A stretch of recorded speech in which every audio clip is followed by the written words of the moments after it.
eso para grabar, porque si me olvido las chicas me van a decir, profe,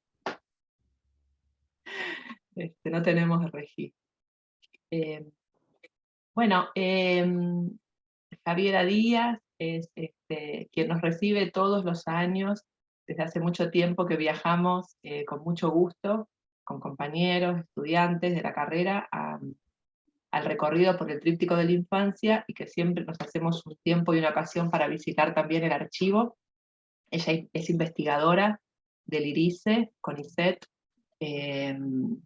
bueno, es quien tiene a diario el contacto con esos materiales y también se encarga de su conservación, difusión, comunicación, y bueno, sabe mucho sobre la experiencia. No voy a empezar a presentarla para hacerla poner colorada.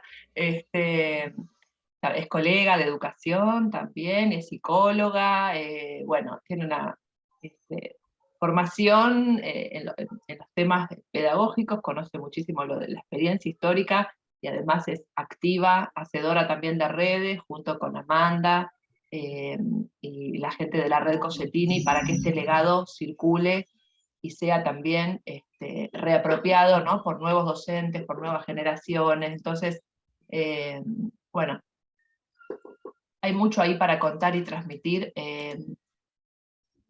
Quiero que el grupo se presente, que les cuenten, si quieren, brevemente, por qué eligieron contactar con el archivo, qué les interesó sobre la experiencia Cosetini y demás, así Javi también las conoce un poquito más. Dale. Bueno, empiezo yo. Primero, buenas tardes. Yo me llamo Lina Patenden, estoy estudiando, bueno, en la Universidad de Quilmes, la licenciatura en Educación.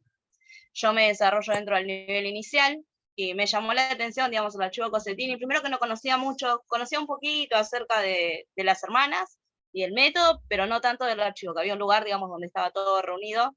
Y me llamó la atención porque va desde el método de lo creativo. Creo que en inicial lo tenemos como tan naturalizado, enseñarles a los chicos a través de la creación, que digo, me llamaba la atención cómo también se podía desplegar en otros niveles, o en edades más grandes que quizás jardín. Entonces vino mi intriga, mis ganas de conocer por ahí. Buenísimo. A ver quién te sigue. Bueno, sigo yo. Bueno, mi nombre es Daniela, soy docente de educación primaria. Yo trabajo en una escuela del Estado con nenes de 10 años, estoy en cuarto. Y bueno, yo en el profesorado, cuando estudié el profesorado de educación primaria, estudiamos muchos pedagogos nosotros, y bueno, y una de ellas eran las hermanas Cosetini, que bueno, yo estudié su método, todo, y bueno, por eso lo que yo no sabía es que existía esto, el archivo, que había un lugar donde estaba todo el material reunido. Entonces, bueno, me llamó la atención y quería aprender un poco más.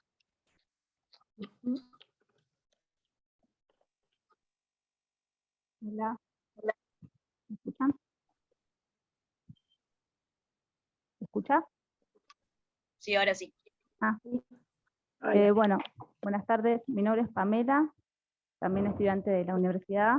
Soy docente de nivel inicial y estoy estudiando la licenciatura en educación.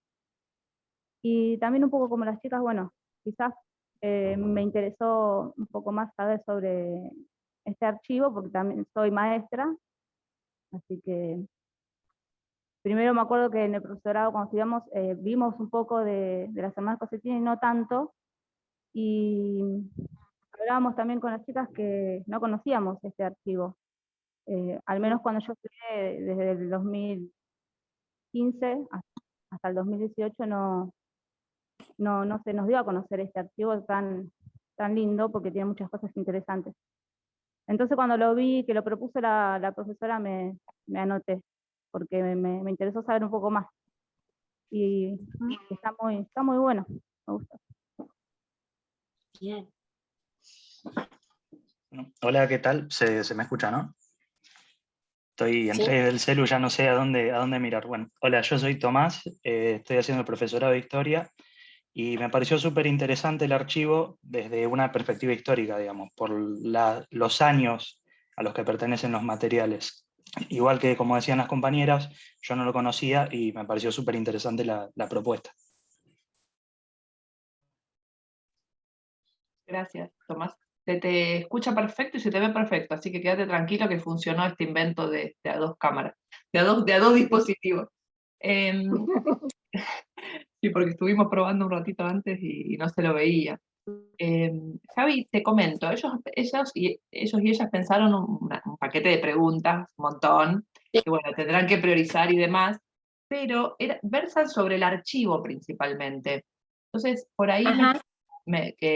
está bueno, pero me parece por ahí importante o necesario si vos querés como introducir algo más A concreto ver, desde la experiencia, Cosetini, o poner algunas como coordenadas, como vos solés hacer en las charlas, y luego pasaríamos por ahí al momento de preguntas más direccionadas sobre cuestiones del archivo, que ya estuvieron pispeando y mirando y navegando un poco, ¿no? bien. A ver, me comentaban, Laura, cuáles serían más o menos las inquietudes que tenían sobre el archivo, como para no tampoco irme muy lejos de las Sí. preguntas que yo había pensado, Bueno, bueno, irme por otro. eran varias cosas, ¿no? Pero en principio querían saber sobre cómo el material se trabajaba, con quiénes, esta idea de la valija, que la deben haber leído o encontrado en algún lado.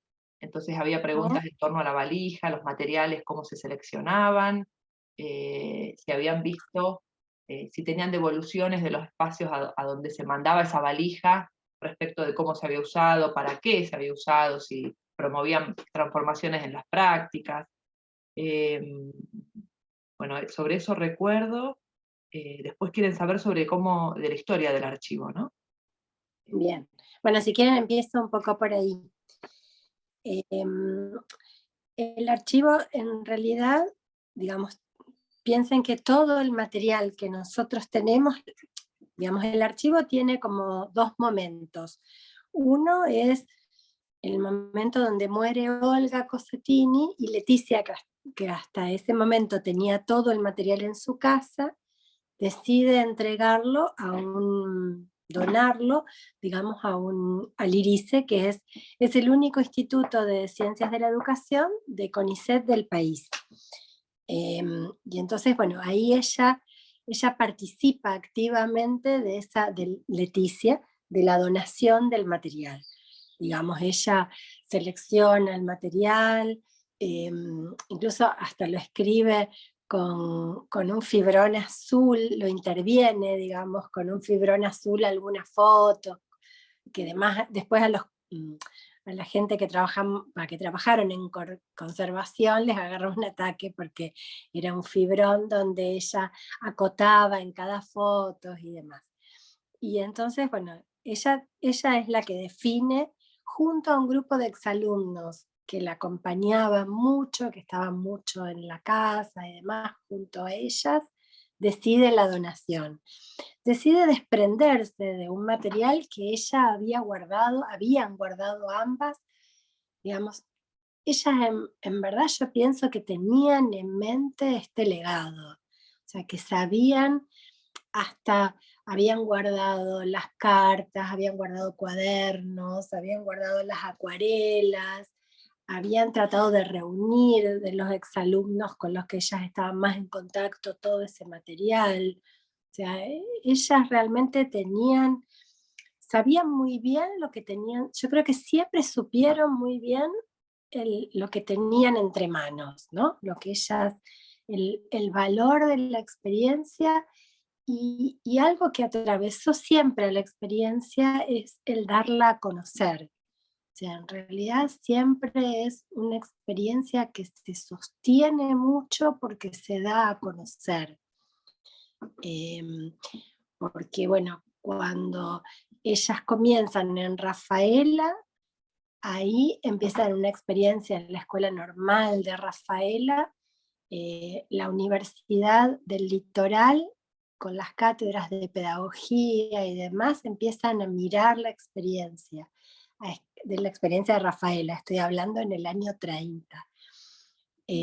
Empiezan a mirarla, empiezan a escribir, empiezan a comentar algunos pedagogos, empiezan a viajar, Y ahí empiezan a través de eso de ir como nombrando a esto nuevo que se estaba haciendo, empiezan a darle visibilidad, digamos.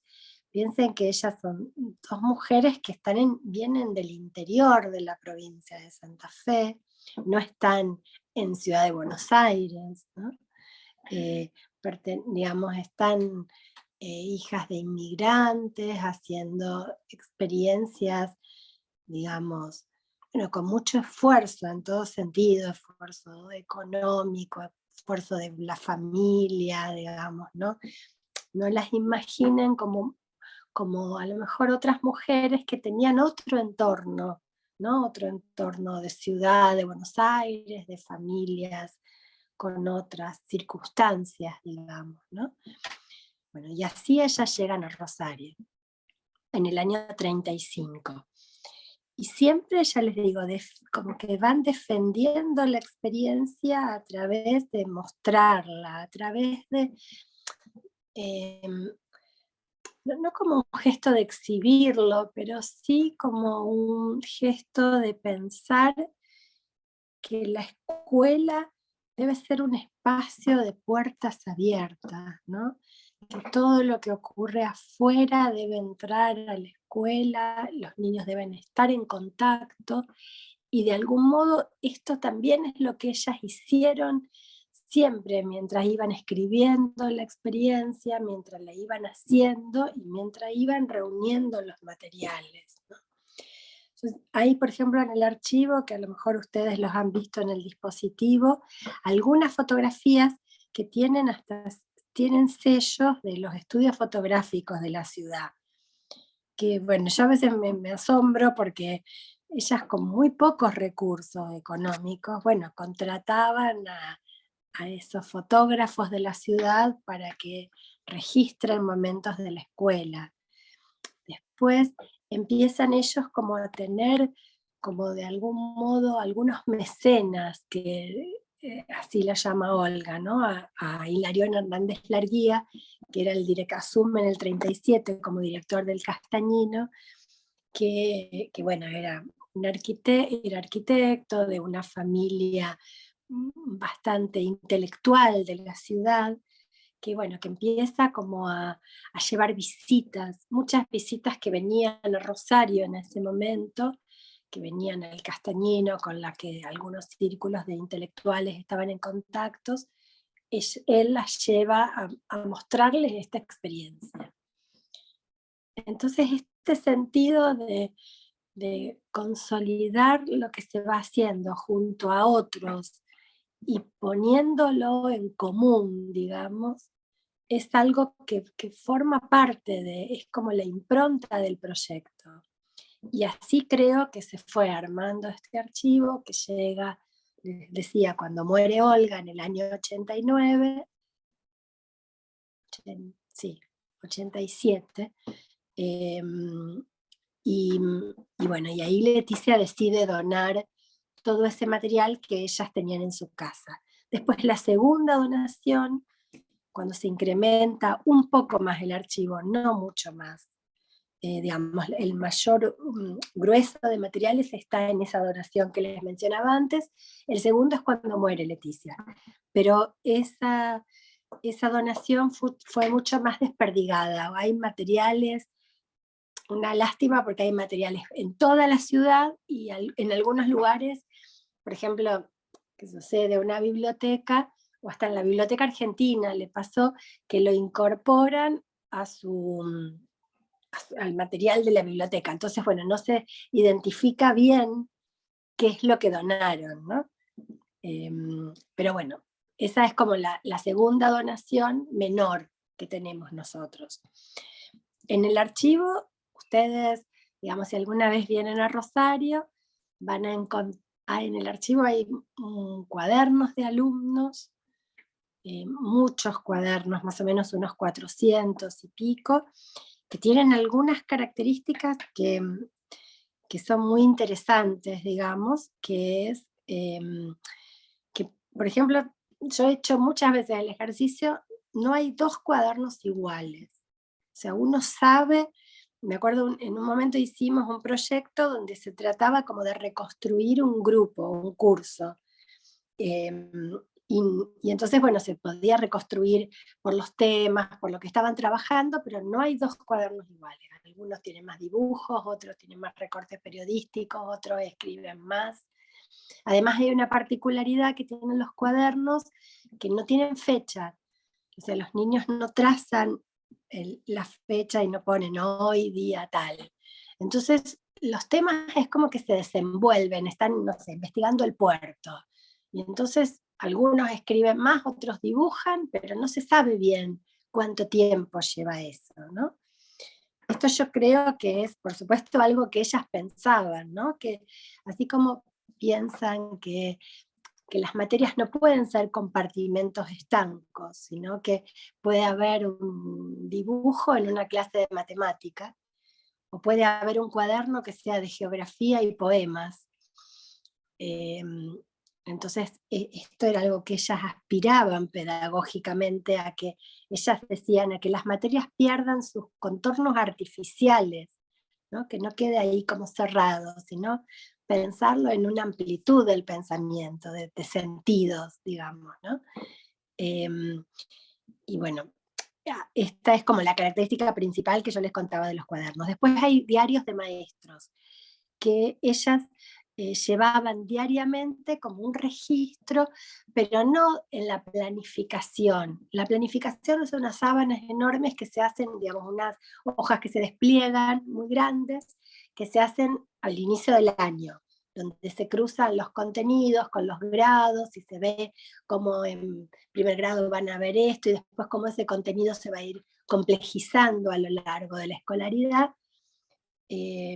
Bueno, eso también hay programas, pero los diarios tienen que ver con el sentir del maestro en el aula, con las preguntas que se hace, con, qué sé yo, por ejemplo, cuenta, hoy salimos a pasear, dimos un paseo, juntamos hojas, juntamos plantas, volvemos, vamos al laboratorio. Me pregunto, ¿en qué momento debo brindar el nombre científico de eso que los chicos están conociendo? Y entonces ahí aparece algo que Leticia piensa sobre cuál es el momento oportuno, ¿no? O piensa que no sabe cómo hacer para que los niños saquen un lenguaje más, lo que ella dice, como más verdadero de la infancia, no tan plagado por lo que se debe decir, ¿no? Bueno, todas estas reflexiones forman los diarios de maestros.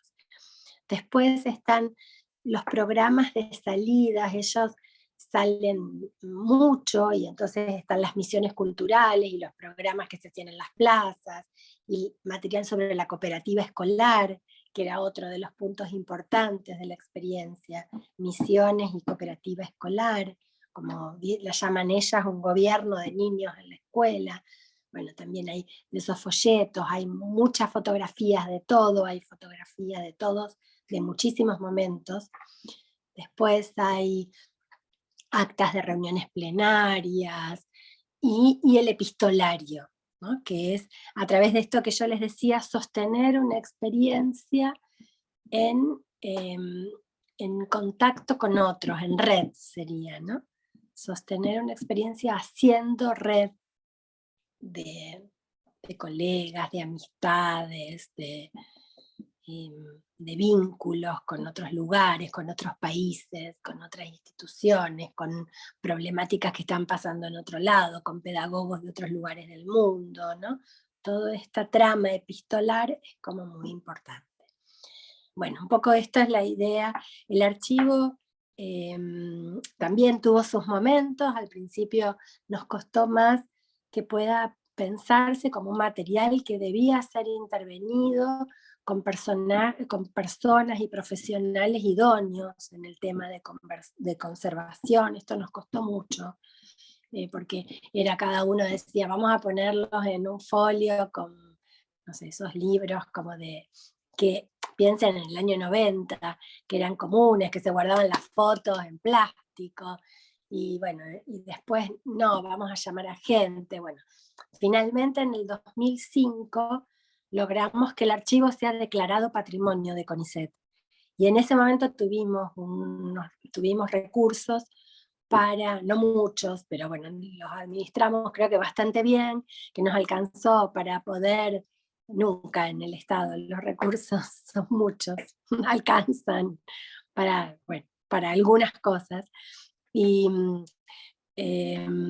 bueno, creo que los administramos bien, pudimos hacer una persona que viajó de Buenos Aires, que venía una vez por mes, y Estela de Vos se llama, que tiene mucha experiencia en archivos, nos fue acompañando y fue formando un pasante, que bueno, que hoy es director del Museo de la Ciudad de Rosario, pero bueno, en ese momento estudiaba Nicolás Charles, estudiaba historia, estudiaba conservación, y trabajó muchos años en el archivo, haciendo, digamos, con la supervisión de Estela, todo este proyecto de conservación, que es abrir los cuadernos, ponerlos en carpetas que se construyeron especialmente con material. Cada cuaderno tiene una carpeta con un material adecuado, y ponerlos en cajas que no se degraden, bueno, poder tener un deshumidificador que mantenga la humedad estable, y una planera donde las acuarelas estén clasificadas y no estén todas amontonadas, y cada acuarela tiene una carpeta con un material, con una hoja especial, bueno, cosas que nos llevaron mucho, que estuvo buenísimo, realmente un proyecto que estuvo buenísimo. Y ahí surgió la valija, porque la idea era tratar de mover lo menos posible los originales.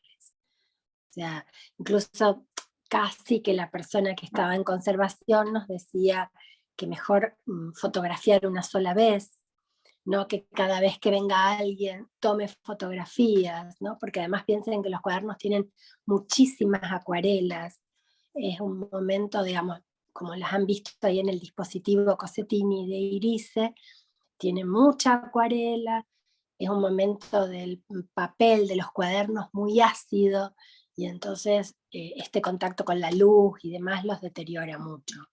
Entonces, bueno, poder fotografiarlas una vez, poder escanearlos era mejor que fotografía en aquel momento, y bueno, y demás. Y ahí se fue como armando esto, que tomó fuerza también, porque tomó nombre, digamos, ¿no? Porque antes el archivo estaba en biblioteca, se convirtió en el archivo pedagógico Cossetini, declarado patrimonio de CONICET y demás, y bueno, y tomó nombre, tomó identidad, digamos, ¿no? Bueno, no sé, no quiero hablar yo sola.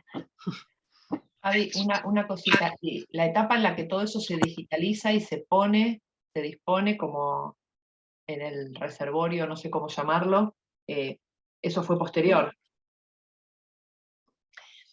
Claro, o sea, en ese momento, entre el 2004 y el 2006, así se digitaliza.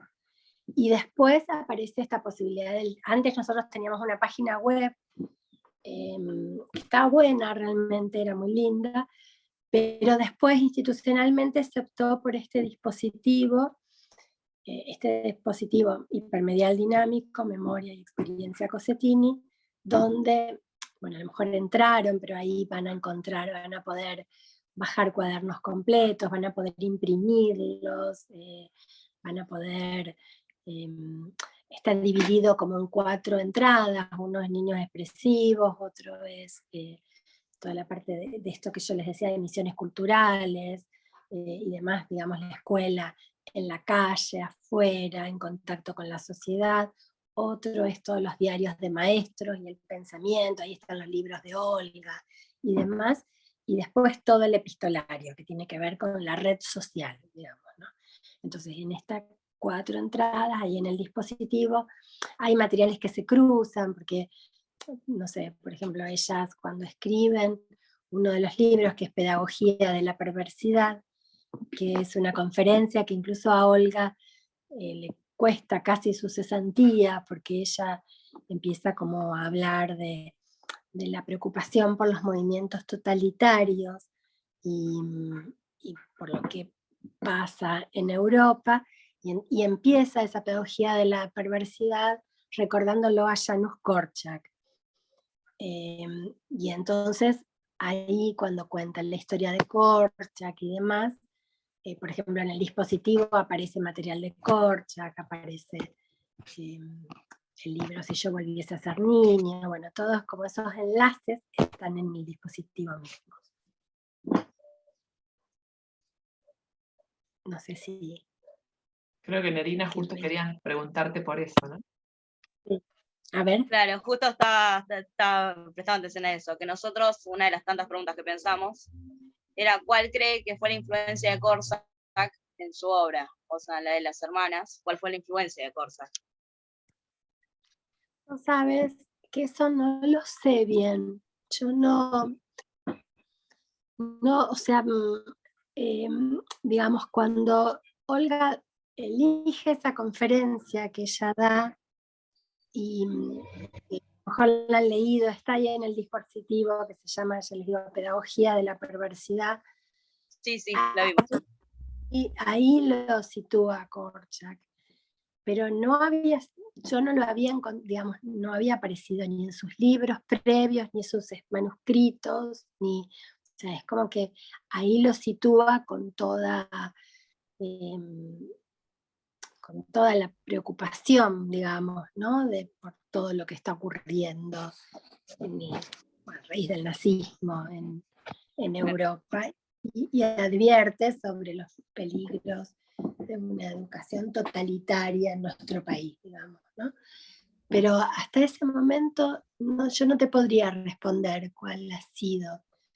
Pienso sí que tendrían muchas cuestiones en común, pero es que hay otras no había, alusiones o citaciones explícitas a su obra, como que dieran cuenta que ellas lo leían o que aparecía dentro de su biblioteca o materiales, no. No, que lo leían no lo había yo encontrado como referencias. Y en los libros no lo sé, porque digamos, la biblioteca de Leticia es esa segunda donación, la biblioteca de ellas en realidad es esa segunda donación que viene y que yo les digo que es más desperdigada. Y en el material que nosotros tenemos, digamos, en los libros que nosotros tenemos, no está el libro de Korczak.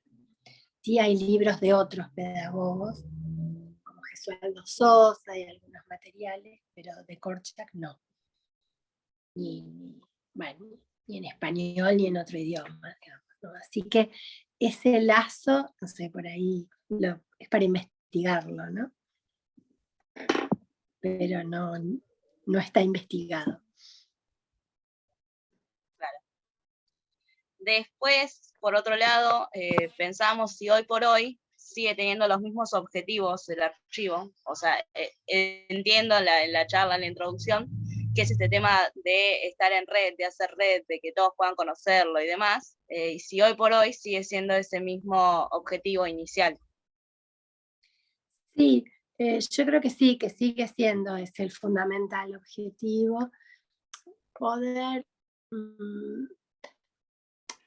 incluso hasta con, no sé, por ejemplo, este año nosotros hicimos una muestra sobre pedagogías espaciales, llamaba, ¿no? Y entonces, bueno, ahí íbamos recorriendo los modos en los que fue concebido el espacio, pensado el espacio, en una articulación entre los edificios, ¿no? Y la arquitectura como material y las propuestas pedagógicas. Y bueno, y cuando llegamos era como que tenía 3 entradas la muestra, y evidentemente Cossettini, ahí lo situamos como esas experiencias que de algún modo irrumpen el espacio, ¿no? Lo hacen disruptivo, ¿no? Lo transforman, ¿no? Porque pensar que ellas tenían una escuela construida como un clásico edificio escolar, y sin embargo conciben una escuela de otro modo, ¿no? Esto que ellas plantean mucho, el aula el maestro no tiene que confundirse que el aula son las 4 paredes, por ejemplo. Esto ellas lo dicen así. O sea, el maestro que cree que la mente, digamos, ella usa la palabra mente, ¿no? Como que hoy que la subjetividad de un niño está en las 4 paredes, en lo que pasa ahí adentro del aula, el maestro que le da ese valor a ese lugar, al recinto, dicen ellas. Bueno, ellas plantean que es un camino erróneo, ¿no? Y entonces ellas realmente pensaban que el aula está en el paseo que se hace, que el aula está en lo que se puede conversar con una persona que se encuentran en el camino al río, que el aula está en una vivencia en la huerta, ¿no? Todo esto como de... Sin embargo, contaban con un clásico edificio. Pero bueno, en este clásico edificio pasan otras cosas, ¿no? Y bueno, y ahí nosotros lo entrelazábamos con otras experiencias, como por ejemplo Reggio Emilia,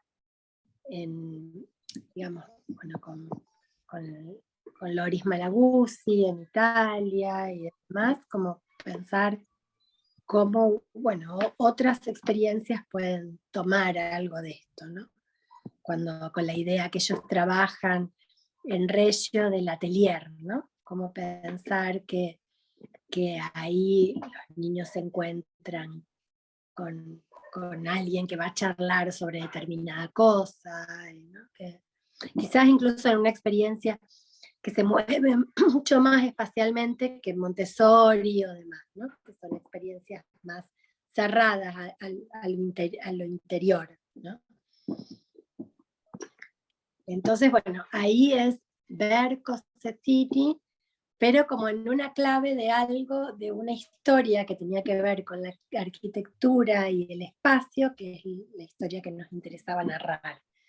Entonces, bueno, ahí como que Cossettini es un eslabón fundamental, pero de una propuesta construida desde un pensamiento de un interés de algo que estamos trabajando puntualmente, ¿no?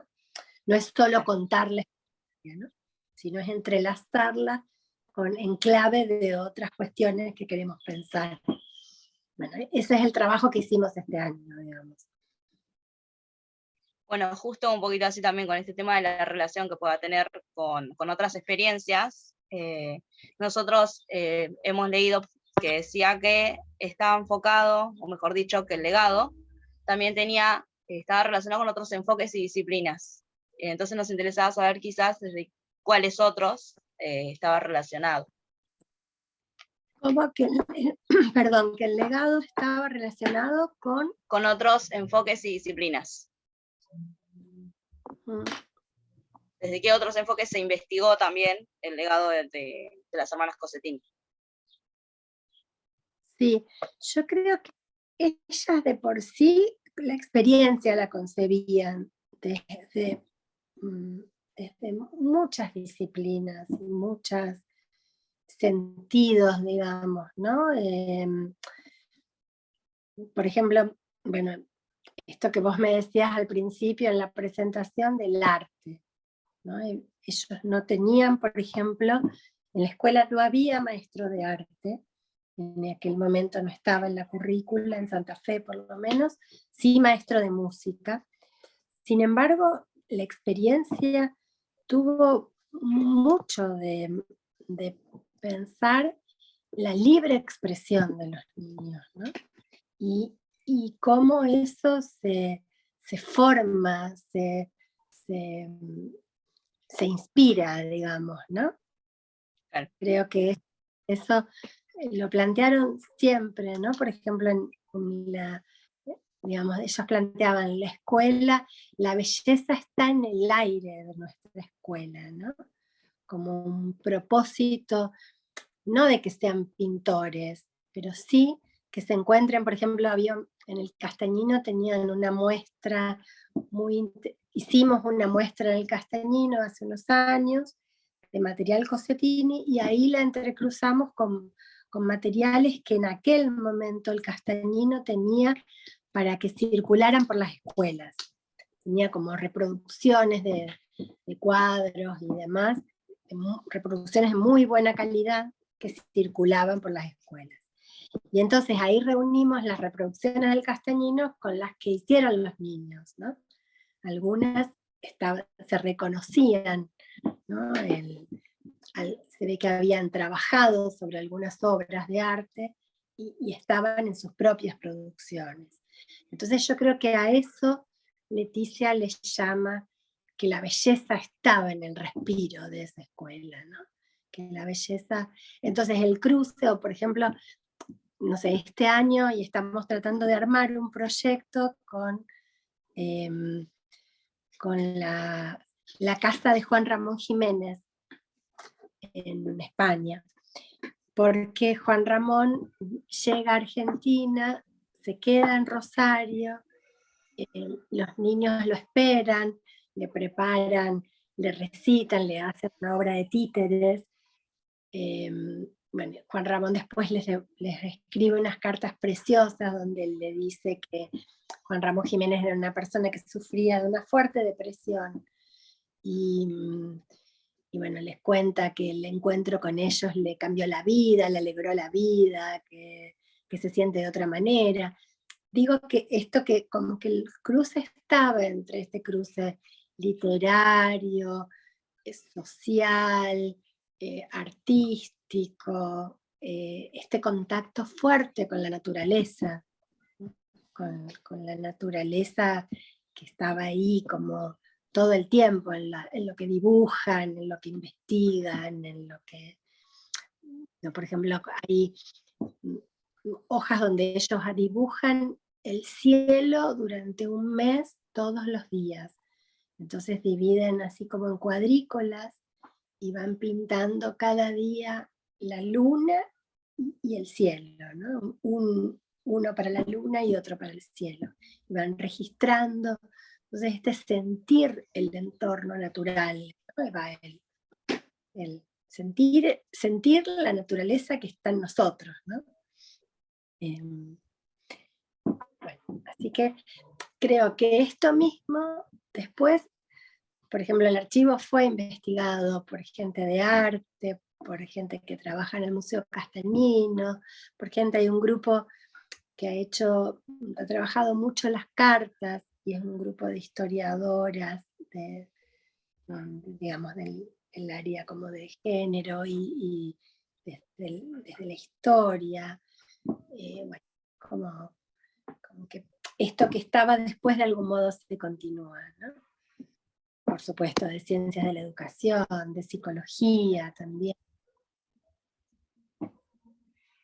Y en relación a esto, digamos, a las instituciones y demás, nosotros también pensábamos, ¿por qué creen que a pesar de que existan estos métodos que se den a conocer y demás, o sea, que salgan fuera de lo tradicional, aún no se ven tantos cambios en lo que es, más que nada, como decía al principio, el nivel primario y quizás el secundario, o sea, niveles más grandes que inicial, que tiene naturalizado quizás la expresión, la música, como va antes de otro lado? ¿Por qué después en los otros niveles es tan estricto o estructurado? A mí en verdad eso me gustaría preguntárselo a ustedes. ¿Por qué piensan, digamos, que son jóvenes que van a ser, son maestros y están preocupados y curiosos y demás? ¿Por qué piensan, no? Que, no sé qué piensan a Laura, pero ¿por qué piensan que estas experiencias quedan muchas veces guardadas, ¿no? De hecho, el destino de ellas es, digamos, bastante abrupto el final, ¿no? Las dos quedan cesanteadas, fundamentalmente Olga, ¿no?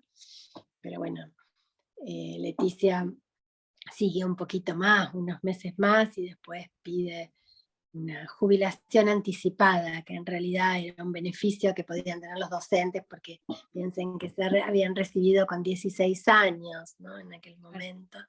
Y entonces, bueno, y Leticia no vuelve a la educación, no vuelve a la escuela nunca más. Olga sí. Olga indudablemente era un interés muy especial de ella la educación de adultos, porque hay manuscritos que hacen referencia, porque ella después viaja por distintos países de Latinoamérica trabajando la educación de adultos. Era algo que a ella le interesaba mucho en la escuela. Ella, por ejemplo, tiene una cosa que a mí aún hoy me parece maravillosa, que es que ella dice cómo las mamás van a poder ayudar a sus hijos si no saben leer y escribir. Son inmigrantes, muchas, bueno, viven dedicadas a la casa, en la gran mayoría, y bueno, y ella realmente arma algo que es, para mí es genial, que es, ella las invita al salón con sus hijos, las invita, bueno, quizás a algunos niños no les resultaba tan fácil desprenderse de su mamá, vaya a saber, pero no importa, ella las hace pasar, y ella es consciente de eso, ¿no? Sabe que haciéndolas pasar van a motivarlas al mundo de letras, de números, de escrituras, de palabras. Y entonces algunas mamás, después ella dice, al tiempo de estar ahí junto a sus hijos y demás, a los meses, las invito a que vengan a mi casa a la tarde, y entonces esas mujeres tímidas de decir que no sabían leer y escribir, empiezan a acercarse y empiezan a aprender, y empiezan a preguntarme, ¿no? Bueno, indudablemente esa era un área que a ella le interesaba mucho, la educación popular y la educación de adultos. Bien. Después, por otro lado, veíamos que, bueno, que esto se difunde y se comunica a través de, bueno, las valijas es una, y también vimos que está el taller de acceso abierto. Si hay otros modos también además de esos dos, o si existen esos dos, y si ustedes llevan algún seguimiento para saber cómo repercute. Los dos son como los que están abiertos como constantemente, ¿no? Es como, así como ahora Ana Laura me escribió o bueno, yo ya sé que en junio suelen venir, digamos, un grupo, y es como lo que está abierto todo el tiempo. Y después están, por ejemplo, esta invitación a las muestras, a algunos trabajos que, o sea, como algunos momentos actuales que se organizan. Bueno, me quedé con también decirles algo, ¿no? Sobre esto que pensaban de por qué la escuela no cambia, ¿no? La verdad que no sé, me lo pregunto todos los días. Todos los días pienso, ¿por qué nos cuesta tanto? Bueno, sé que el sistema educativo está golpeado, qué sé yo, no sé. Asistimos hace 2 días a la discusión del presupuesto y lamentamos la disminución del presupuesto de educación. Tenemos después las otras cuestiones, ¿no? Aquí en la provincia, en un paro largo, se les descontó a los docentes los días del paro. Bueno, la verdad que la escuela es un espacio de, ellas también lo participaban, ¿no? Como un espacio de luchas y tensiones, ¿no? Pero bueno, tratar de que sea un lugar más amoroso y más contenedor y más disfrutable para los niños, creo que es algo que nos preocupa a todos, ¿no? Más No cercano. de ahí al nivel superior incluso, ¿no? ¿Cómo? No, digo, y no quitarían esta lógica de los niveles al nivel superior incluso, porque Sí, sí. es algo que nos está atravesando a todos, y creo que también ciertos miedos, ciertos resquemores, hay como una especie de refugio, ¿no? En lo administrativista, y entonces cualquier innovación que se corra un poquito de lo establecido o que ponga en juego algo más deseante, ya es un problema para las instituciones. Nadie le quiere hacer lugar, ¿no? Ujú. como un refugio en lo burocrático. Bueno, venir, dar la clase, irse, cualquier cosa que ya plantees de ahí, un poquitito corrido es un problema. Nadie quiere, digo, nadie quiere, estoy generalizando, ¿no? Pero bueno, entonces eso también desanima a que cuando hay docentes que quieren transformar o que quieren proponer otras cosas o que quieren salir del aula o que quieren hacer paseos, salidas o que quieren trabajar colectivamente y no de manera individual, te tenés que pelear con una celda, una cosa muy difícil de romper. Eh, Ujú. Sí, absolutamente. Incluso en las, en las experiencias que parecen innovadoras, ¿no? ¿No? Eso yo lo veo, por ejemplo, mucho en la ciudad. Unen experiencias que parece que van a ser innovadoras, tampoco lo terminan. Digo que es algo que digamos, creo que defendemos mucho la educación pública, pero es algo que también a las experiencias privadas también bueno, sí, creo sí, que también les sucede. también les sucede. Sí, sí. También les sucede. Mantener como ese movimiento que pueda renovar esto que vos decís, como de, ¿no? Pueda renovar la energía, que esté abierto a ser pensado y repensado, y que indudablemente era como ella, o sea, como muchos de ellas, digamos, como Olga pensaba la escuela, esto de escribir, de poder reflexionar sobre eso, de buscarle la vuelta, ¿no? Por supuesto pensando que tampoco la experiencia de ellas fue perfecta, ¿no? Porque indudablemente una cosa que yo creo que las limitó enormemente es que Olga nunca pudo elegir a sus docentes. O sea, Olga tenía los docentes que correspondían por escalafón. Y entonces esto llevó también tiempo digamos, la experiencia duró 15 años, pero los primeros 5 deben haber sido porque por algo, como que lo que uno ve es que como que el mayor florecimiento de la experiencia está en relación al 40.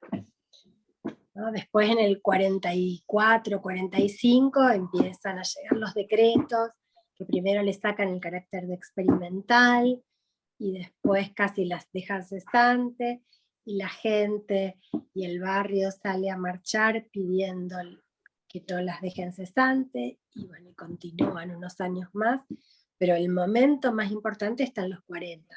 Y bueno, y mucho tiempo le debe haber llevado formar docentes. Y de hecho hay registros de pocos docentes en el archivo, ¿no? Como diarios, como gente que ella se ve que la siente cercana. O sea que bueno, también la educación es un proyecto de largo alcance, ¿no? Porque la formación es algo que lleva mucho tiempo. No es algo que uno pone, innova, mueve 2 o 3 cosas y ya sale, ¿no? Es una cosa, es un trabajo de formación continua, realmente, de tiempo. Está bueno esto que traes, porque en general sucede, ¿no? Que como es una experiencia del pasado, y uno, bueno, ve también la radicalidad y la coherencia de todo lo que ellas fueron planteando, uno tiende a idealizarlo, ¿no? Y en realidad, bueno, remarcar esto, que todo eso fue posible al mismo tiempo que trabajando con resistencias, con los docentes que tenían y no con los que podían elegir, ni los más maravillosos, y que todo eso hubo que ir haciendo un trabajo paso a paso, conformando ese espíritu de la escuela, generando consensos entre quienes por ahí tampoco estaban tan convencidos al principio de que valía la pena una experiencia de este tipo. Entonces, siempre toda experiencia histórica se va encontrando con sus obstáculos, ¿no? Y creo que también eso también va produciendo como la admiración en el sentido de cómo se han sabido enfrentar con los obstáculos de su tiempo. Y también con algunos con los que no pudieron, ¿no? Porque el hecho de que la escuela no pudo, a pesar de todo esto, reabrir, continuar, hubo impedimentos con los que no se pudo, digamos, y a partir de eso también surgieron otras cuestiones, ¿no? Señorina, te perdimos, menos mal. Bueno, por cuestiones de organización y de tiempo habíamos pautado 1 hora, estaríamos casi llegando al horario, por ahí si quieren hacer unas preguntas finales para cerrar, o comentarios, o compartir algunas Sí, impresiones. sí, incluso podemos hacer para la que viene, como quieran, ¿eh? Digo que podemos hacer un cierre provisorio, si quedan cosas y demás.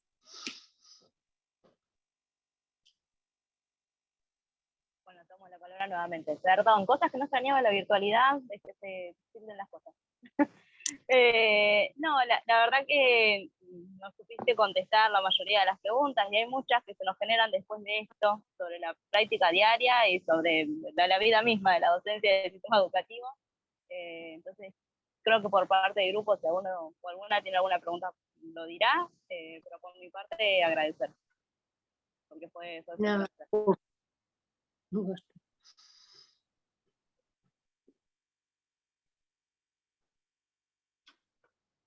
No, a mí también me es realmente poder conversar, sentir el interés de ustedes, esta presentación donde cada uno dijo brevemente así, bueno, qué cosas le rondan a cada uno, ¿no? Como preocupaciones, como deseos, como inquietudes. Está buenísimo. Sí, yo creo que es realmente, ¿no? La educación es compleja, ¿no? Es una cosa muy... Así que bueno, no es tan sencillo, pero creo que vale esto de pensar juntos, ¿no? Pensar cosas, pensar... creo sí que a mí me parece que una de las cosas que esto de pensar que ellas, por ejemplo, ellas escriben, las mayores, ustedes cuando vean en el dispositivo van a ver que la mayor cantidad de libros de ellas están hasta el 50, digamos, ¿no? Hasta el último, La Escuela Viva, es del 44, 45. Y bueno, realmente sus libros son, yo creo que Olga hasta hubiera podido teorizar más, pero en verdad ella elige muy una escritura de escribir la experiencia, ¿no? Escribir lo que pasa, escribir las propuestas, escribir la cooperativa escolar, escribir lo que le dicen los niños, ¿no? Como esta cuestión del registro y el pensamiento, ¿no? El registro, el pensamiento y la escritura, pero en una base que tiene que ver muy cercana a la experiencia, muy cercana al día a día, ¿no? Como escribir mientras toca la campana, una cosa así, ¿no? Aunque la escuela no tenía campana, pero bueno, una cosa así sería.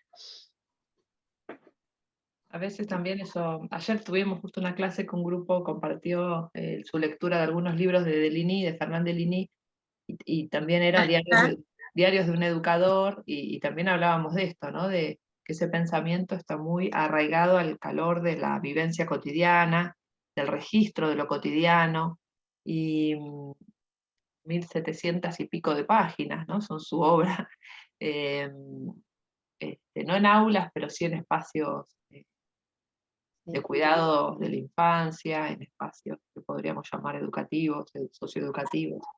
Y también uno pensaría también en estas reflexiones volcadas al papel, tienen posiblemente la ilusión de encontrar con aliados en otro tiempo, ¿no? Es decir, cuando a veces uno no siempre los encuentra en su propia época, el hecho de dejar un testimonio abre las posibilidades de que otros, en otro tiempo, entren en diálogo, ¿no? Con esos pensamientos y en alianza, para justamente actualizar otros posibles, abrir otros posibles, construir esa escuela viva, ¿no? No abandonar, que esa idea, que ese legado no muera. Me parece que esa es en definitiva la labor de este archivo que recoge, ¿no? Toma el guante de justamente toda todo ese trabajo de escritura y de pensamiento tan grande y tan maravilloso. Y cuando Y pensamos, creo, no, los docentes de perdón. hoy, los docentes de hoy también podríamos hacernos la pregunta, ¿no? De qué hacemos ¿por qué no se escribe? ¿O qué pasa con nuestras escrituras? O si, ese sería un punto para también, ¿no? Reflexionar sobre el rol docente en la actualidad. Ujú. Sí, y esto que un poco hicieron ustedes me parece hermoso, ¿no? De pensar, bueno, tenemos 1000 preguntas, aunque no sé, pero muchas tienen, aunque no podamos responder todas, pero también está buenísimo esto, ¿no? De volver a preguntarnos las cosas, ¿no? Porque bueno, muchas veces también el discurso, sí, perdón. No, no, está bien. No, digo que justamente nosotros también lo que pensábamos es como esto que quizás parece de otro tiempo, o tan lejano, aún sigue haciendo, como quien diría, ruido, o sigue uno pudiendo trabajar sobre eso. Y ahí es donde, claro, se nos ocurre la pregunta, ¿y por qué todo sigue tan estático? Entonces, bueno, es como una autorreflexión, y también, bueno, poder conocer otras cosas da otras puertas. Sí, y al mismo tiempo es posible no generalizar y conocer y reconocer. Hubo hace poquito unas jornadas que armaron allí en Rosario, yo no pude viajar el 15, pero sé de compañeras que han estado, de experiencias en institutos de formación docente que vienen participando. Al mismo tiempo hay también prácticas que hoy están disputando otros sentidos y de alguna manera manteniendo vivo también, ¿no? Este legado y reescribiéndolo a su modo. Entonces, tampoco todo es tan oscuro. No, Este, no, eh, no, creo que ya que estemos aquí conversando es que todo está bastante iluminado. O por lo menos como la vida misma tiene luces y sombras. Pero bueno, creo que Javi, te sí, voy que a hay iluminación. compartir, antes de terminar, unas fotos inspiradoras. Ayer me llegan a través de una graduada que vino a entrevistarse con otro grupo sobre la COPRETI, que es la Comisión Provincial de Prevención y Erradicación de Trabajo Infantil, para contar y compartir su trabajo educativo en el marco de ese programa de la provincia. Y me muestra unas fotos de sus alumnas del profesorado, y me dice, acá estoy, siguiendo el legado. Entonces le digo, ¿por qué? Y me muestra una foto, claro, habían trabajado sobre Cossetini, y las alumnas prepararon un aula, que ahora te voy a mandar unas fotos para que veas lo que hicieron. Las alumnas de nivel superior, ellas mismas exponían, compartían con los compañeros su trabajo sobre la experiencia Cossetini, creo que eran, no me acuerdo si era, sí, en Historia de la Educación Argentina y Latinoamericana, creo que fue. Bueno, modificaron todo el espacio del aula, lo hicieron como si fuese una especie de gran jardín verde, es hermoso lo que armaron, y te lo voy a mandar la foto por esto que contaste del tema del espacio y la intervención del espacio, ¿no? Cómo por ahí Buenísimo. dar una clase sobre ellas implicó un modo de intervenir en lo espacial, ya de por sí eso da para pensar. Buenísimo, dale. Bueno, muchas gracias. La espero. Bueno,